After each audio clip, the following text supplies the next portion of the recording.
Imagina que estás parado al borde de un cauce seco en California.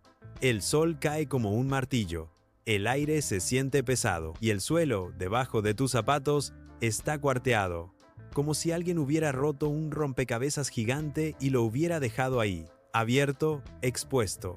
Y lo más inquietante es esto: no estás en un desierto lejano, estás en Estados Unidos, el país de la tecnología, el país del poder, el país que, en teoría, siempre tiene una solución para todo. Pero hay un problema que ni el dinero ni los rascacielos pueden fabricar de la nada: el agua, porque el agua no se negocia. El agua no espera, y cuando falta, todo lo demás empieza a temblar. Ciudades, agricultura, industria, energía, vida. Ahora retrocedamos unas décadas, porque este problema no apareció ayer. En los primeros años de la década de 1960, el oeste de Estados Unidos estaba creciendo a un ritmo brutal. California, Nevada, Arizona, Texas. Más gente, más casas, más fábricas, más comida que producir. Pero el agua necesaria para sostener ese crecimiento no alcanzaba. Los ríos y embalses se vaciaban más rápido de lo que podían rellenarse. La sed del progreso era más rápida que la naturaleza. Y aquí viene la parte que casi nadie cuenta. El origen de esta crisis no fue solo la sequía. También fue un periodo que la gente celebró como una época dorada. Después de la Segunda Guerra Mundial, cuando terminó en 1945, Estados Unidos entró en uno de los momentos más felices y productivos de su historia. Los soldados regresaron a casa, las familias se reunieron y las fábricas que antes producían tanques y aviones cambiaron su enfoque para fabricar autos, lavadoras, radios y todo lo que prometía una vida nueva. Era como si el país entero dijera: ahora sí, vamos a vivir. Y entonces pasó algo enorme: una ola de nacimientos. Entre 1946 y 1964 ocurrió lo que hoy se conoce como el Baby Boom. Nacieron alrededor de 76 millones de bebés. Eso es cerca de 30 millones más que en los 18 años anteriores. Imagínalo: barrios completos creciendo casi de la noche a la mañana. Carreteras, escuelas, hospitales, centros comerciales, nuevas comunidades apareciendo como si alguien las imprimiera en el mapa. Pero cada nueva casa necesitaba agua. Para beber, para cocinar, para limpiar, para bañarse, para regar un jardín, para llenar una piscina. Y no solo eran hogares. Cada fábrica necesitaba agua para enfriar máquinas, lavar piezas, producir bienes. Cuanto más crecía el país, más agua bebía. Para 1950, Estados Unidos extraía aproximadamente 180 mil millones de galones de agua al día de ríos, lagos y acuíferos subterráneos. Solo 10 años después, esa cifra saltó a aproximadamente 270 mil millones de galones al día. Haz la imagen mental: en apenas una década, casi una vez y media más agua. No es un cambio pequeño. Es un salto que rompe cualquier sistema si no se planifica con precisión. Y donde este golpe se sintió más fuerte fue en el oeste. Porque el oeste es hermoso, sí, pero también es seco. Muchos de esos territorios reciben menos de 10 a 15 pulgadas de lluvia al año. Y cuando el calor aprieta, el agua se evapora como si el cielo se la tragara. Cada gota almacenada se vuelve un tesoro. En el Valle Imperial de California, los agricultores peleaban por riego para poder sostener cultivos. En Nevada, ciudades como Las Vegas crecían más rápido que su capacidad de abastecimiento. En Arizona y el oeste de Texas, la mezcla de población en aumento y clima seco empujaba comunidades enteras al límite. Y esto no era solo un problema estadounidense. Al norte de México pasaba algo parecido. Poca lluvia, agricultura creciendo, más personas que alimentar.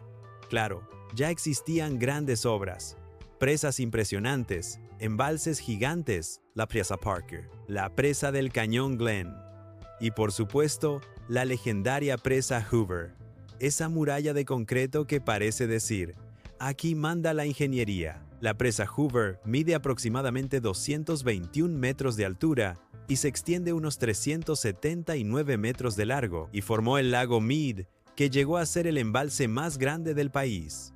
En su mejor momento, contenía alrededor de 5,5 billones de galones de agua, pero aquí está la verdad incómoda. Las presas almacenan, distribuyen, generan electricidad, pero no crean ríos nuevos, no inventan lluvia, no pueden fabricar agua de la nada, y por eso la conclusión se volvió inevitable. El crecimiento había superado el suministro, y cuando un país crece más rápido que su agua, el futuro se convierte en una pelea.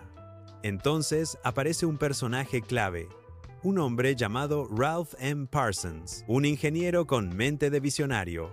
En 1944 fundó su propia empresa y en pocos años se volvió famosa por meterse en proyectos complejos, de esos que la mayoría ni se atreve a dibujar. Su compañía participó en el diseño y construcción de bancos de prueba para motores cohete de la Fuerza Aérea en los primeros años de la década de 1950. También ayudó en proyectos industriales fuera del país y diseñó instalaciones vinculadas a defensa en el sur de California. Con eso, Parsons construyó algo más poderoso que el acero: conexiones, relaciones con líderes militares y funcionarios federales, acceso a información e influencia que muy pocos ingenieros privados llegaban a tocar. Y un día, esa influencia se convirtió en una pregunta peligrosa. Si en Norteamérica sobra agua en un lugar y falta en otro, ¿por qué no moverla? Así de simple y así de gigantesco. Capturar parte del agua de regiones frías y húmedas, redirigirla y enviarla hacia el sur seco, hacia las ciudades sedientas, hacia los campos que alimentan al país. Y no solo a Estados Unidos, también a Canadá, también a México. Entonces nació una idea que suena a ciencia ficción, pero fue diseñada con mapas, cálculos y modelos. La Alianza Norteamericana de Agua y Energía, conocida por su sigla en inglés como NAWAPA, un sueño de ingeniería continental.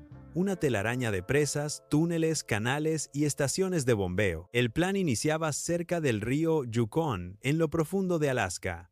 Allí, ingenieros construirían presas masivas para bloquear el flujo natural del agua hacia el mar de Bering. Eso crearía un embalse artificial enorme, un lago hecho por manos humanas capaz de almacenar cantidades descomunales de agua. Luego vendría la parte dura, mover esa agua a través de montañas y valles, usando una combinación de gravedad y potencia. Canales largos como cicatrices en el paisaje, túneles perforando roca, estaciones de bombeo levantando agua cuesta arriba, como si la naturaleza estuviera siendo obligada a obedecer. Después, el plan sumaba aún más captación, embalses adicionales en los ríos Liard y Peace, en la Columbia Británica, Canadá. Y aquí estaba el truco inteligente. Esos embalses estarían ubicados en zonas altas, de manera que, al bajar por gravedad, el agua también hiciera girar turbinas gigantes. Turbinas que generarían electricidad hidroeléctrica, electricidad que luego alimentaría las estaciones de bombeo para impulsar la siguiente etapa del viaje. Es decir, el agua no solo se movería, también pagaría parte de su propio movimiento generando energía. Luego, al reunir los caudales principales, el plan proponía guiar el agua por una formación natural impresionante, la trinchera de las montañas rocosas, un corredor largo, una especie de valle que se extiende por miles de kilómetros. La idea era transformarlo en un reservorio gigantesco, un gran depósito central, como el corazón del sistema. Desde ahí, el agua continuaría hacia el sur, cruzando la frontera hacia Estados Unidos. Entraría por zonas como Montana e Idaho, y luego sería elevada otra vez mediante enormes estaciones de bombeo hacia un embalse propuesto en el suroeste de Montana. Después, otra vez, la gravedad haría su magia. El agua se deslizaría a través de montañas, se repartiría por el oeste del sistema y avanzaría cerca del límite entre Utah y Nevada, hasta terminar finalmente en el noroeste de México. Pero Parsons entendía algo. Si Canadá y México no ganaban, el proyecto no sería realmente norteamericano, sería solo una extracción gigante. Por eso, el plan incluía beneficios concretos. Canadá, por ejemplo, recibiría parte del agua redirigida hacia la cuenca de los Grandes Lagos. Y como extra, se planteaba un canal que conectaría desde Alberta hasta el lago Superior.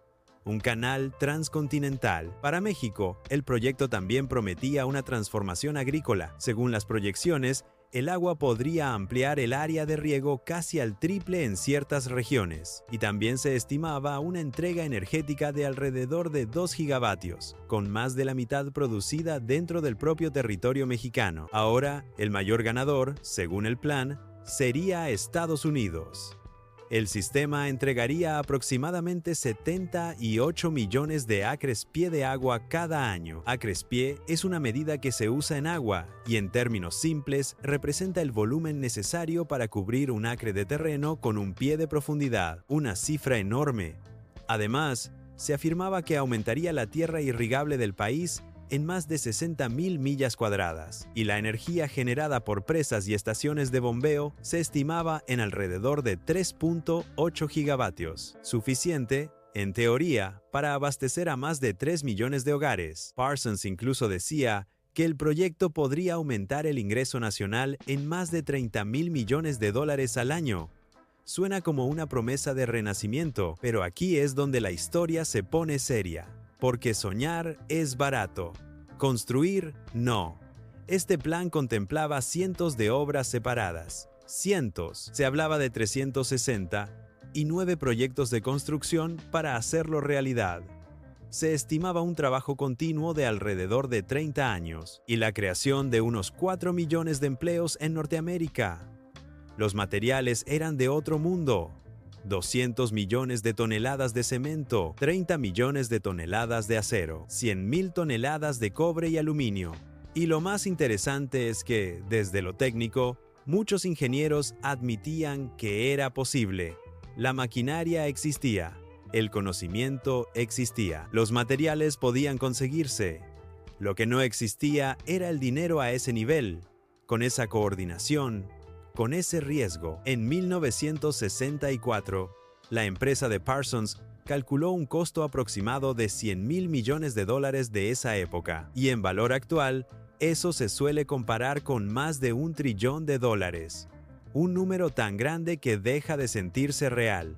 Y ahí nació el obstáculo principal: financiarlo entre 3 países, con Estados Unidos pagando la mayor parte, pero con un riesgo diplomático gigante, porque si uno de los países se retiraba a mitad del camino, todo podía convertirse en un desastre económico y político. Y así, lo que pudo ser una de las obras más grandes de la historia humana empezó a apagarse. Con el paso de los años, Nahuapa dejó de ser un plan con impulso real y se convirtió en un ¿qué hubiera pasado si? Los modelos quedaron guardados, los planos archivados. La idea se volvió una leyenda entre ingenieros y soñadores, y hoy, más de medio siglo después, este megaproyecto propuesto sigue siendo recordado como uno de los más ambiciosos jamás imaginados. No porque se haya construido, sino porque refleja algo muy humano. Cuando un problema es demasiado grande, la imaginación se estira, se vuelve peligrosa, se vuelve gigante. Y ahora te pregunto algo. De verdad, si se hubiera construido, ¿crees que hoy el oeste de Estados Unidos seguiría luchando por cada gota? ¿O crees que habría creado